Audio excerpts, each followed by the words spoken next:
Selamat pagi Bapak dosen.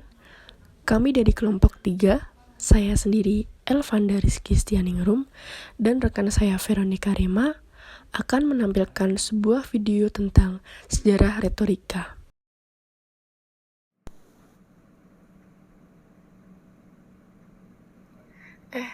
Rema, kamu paham gak sih materi yang dikasih Bapak dosen tadi? Aku kurang paham juga sih. Aku kurang fokus karena belum sarapan. Hihi. Wah, gimana kalau kita belajar bareng lagi? Oh, boleh banget. Kebetulan aku udah dapat PPT materi sejarah retorika dunia dan Indonesia. Boleh banget nih, kita mulai aja yuk sekarang.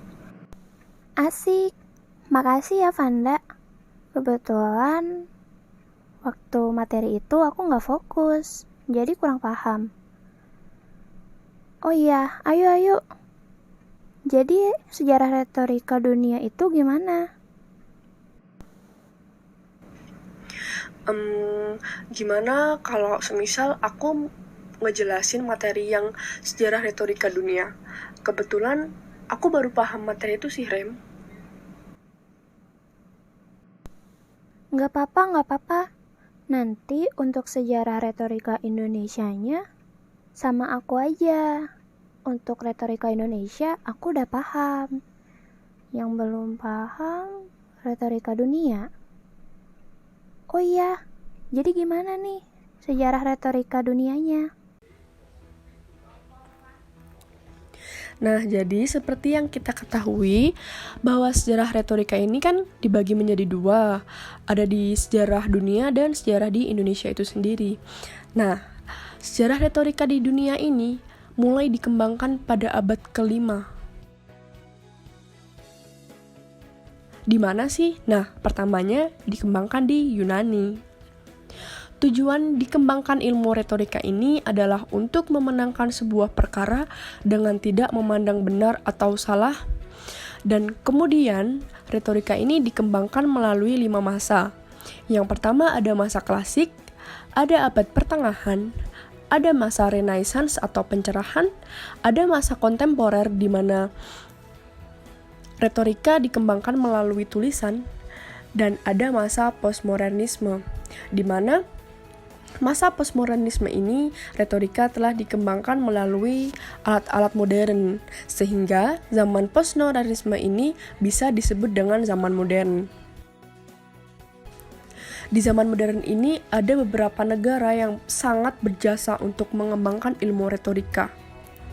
Yang pertama ada negara Prancis. Di negara Prancis ini melahirkan penyair, pengarang, moralis, dan pengkhotbah. Ada juga 3 tokoh yang sangat berjasa. Yang pertama ada Mirabeau pada tahun 1749 sampai 1791. Yang kedua ada Napoleon Bonaparte pada tahun 1769 sampai tahun 1821. Yang ketiga ada Charles de Gaulle pada tahun 1880 sampai 1870. Ada negara lain juga, yaitu negara Inggris, di mana di negara Inggris ini ilmu retorika itu digunakan dalam usaha untuk memperluas kerajaan. Di sini terdapat 5 masa kejayaan ilmu retorika. Yang pertama, pada masa kejayaan Ratu Elizabeth. Yang kedua, selama revolusi Puritanis. Yang ketiga, pada masa kejayaan antara abad ke-19 dan 17. Yang keempat, ada masa kejayaan Victoria. Dan yang terakhir, abad ke-20 atau zaman perak. Nah, di sini seni berpidato ini lagi bagus banget di Inggris. Dengan 2 tokoh utama, yaitu David Lloyd George pada tahun 1862 sampai 1945 dan Winston Spencer Churchill pada tahun 1874 sampai 1965. Selain itu, ada sebuah negara juga yang ikut berjasa dalam mengembangkan ilmu retorika, yaitu Amerika Serikat. Nah, di Amerika Serikat ini ada 3 tahap perkembangan, yaitu pada masa awal selama Perang Saudara pada tahun 1861 sampai 1865, dan pada abad ke-19 sampai abad ke-20. Di sini, retorika sangat berkembang pada masa Renaissance hingga saat ini. Nah, dari situlah kita mengenal seni berbicara yang dikenal dengan sebutan retorika. Oleh sebab itu, dalam berbicara, kita harus memperhatikan pemilihan nada bicara sesuai dengan maksud dan tujuan yang disampaikan agar dapat tersampaikan dengan baik. Nah, jadi gitu, Rem. Buat perkembangan retorika di dunia. Sampai sini gimana nih? Kamu udah paham atau belum? Wah, paham. Makasih ya, aku jadi ngerti sekarang. Kalau untuk sejarah retorika di Indonesia itu gimana sih, Rem? Nah, untuk sejarah retorika di Indonesia dimulai sejak abad ke-16, Van. Untuk lebih lanjutnya, sambil lihat penjelasan ini ya. Oke, siap. Seperti yang dikatakan tadi, retorika di Indonesia dimulai sejak abad ke-16 saat penjajahan Belanda. Terdapat tokoh-tokoh retorika Indonesia yang menjadi delegasi-delegasi pada konferensi saat itu. Sebagai wakil Indonesia, tentu saja orang yang mengikuti delegasi itu memiliki kemampuan berunding yang baik. Di situ ilmu retorika diterapkan.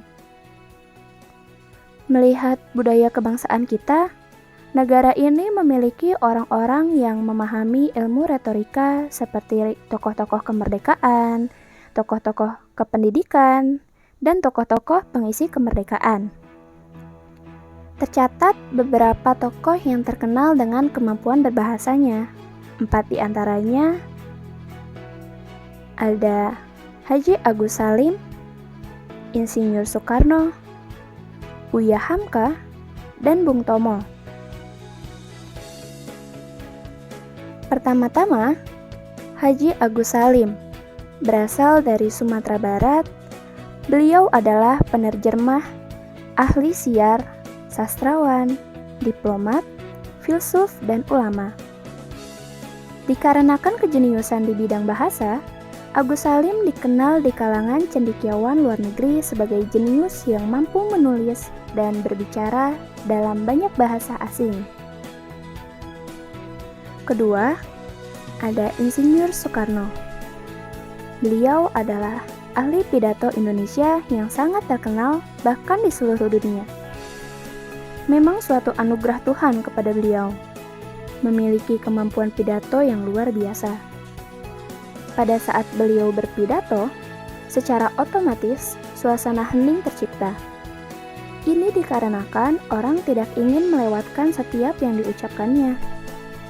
Pidato beliau bisa membuat pendengarnya terpengaruh dan terbiasa mengikuti pesan yang disampaikan.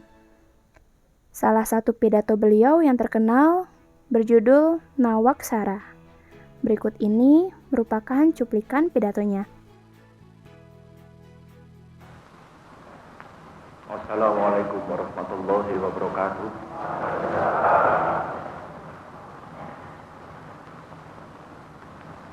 Daripada pimpinan saya itu, seperti yang telah saya nyatakan dalam amanat Ambek Paramaarta,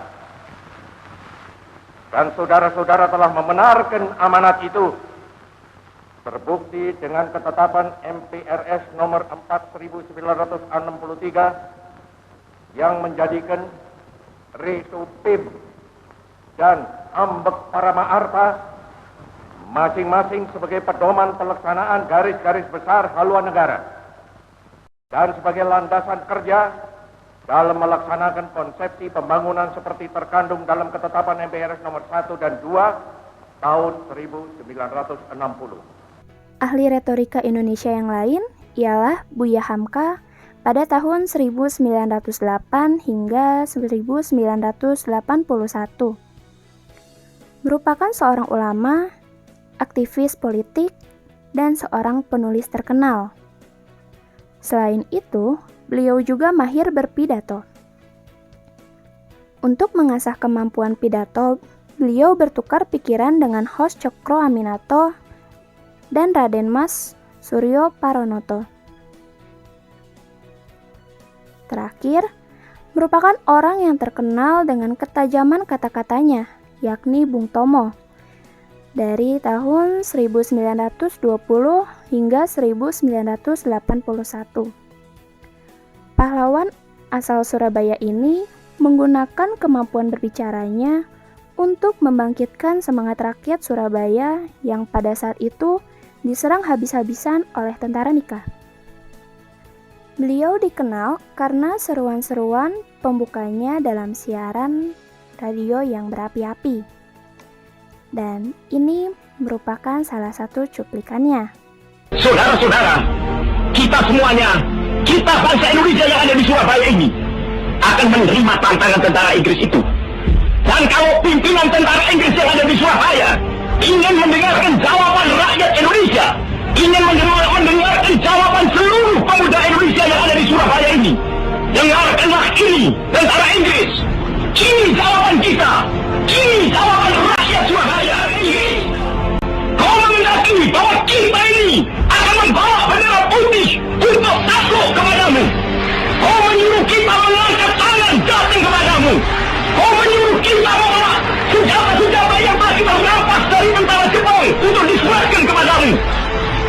Tuntutan itu, walaupun kita tahu bahwa kau sekalian akan mengancam kita untuk menggempur kita dengan seluruh kekuatan yang ada, tetapi inilah jawaban kita. Selama banteng-banteng Indonesia masih mempunyai darah merah yang dapat memiliki setarik dan putih, merah dan putih, maka selama itu kita mau menyerah kepada siapa juga. Kira-kira seperti itu, Van, sejarah retorika di Indonesia. Wah, ternyata banyak orang-orang hebat juga ya, Rem. Sekarang aku jadi tahu nih, makasih lo, Rema. Sama-sama, Vanda. Itu tadi merupakan penjelasan sejarah retorika dari kelompok kami. Terima kasih.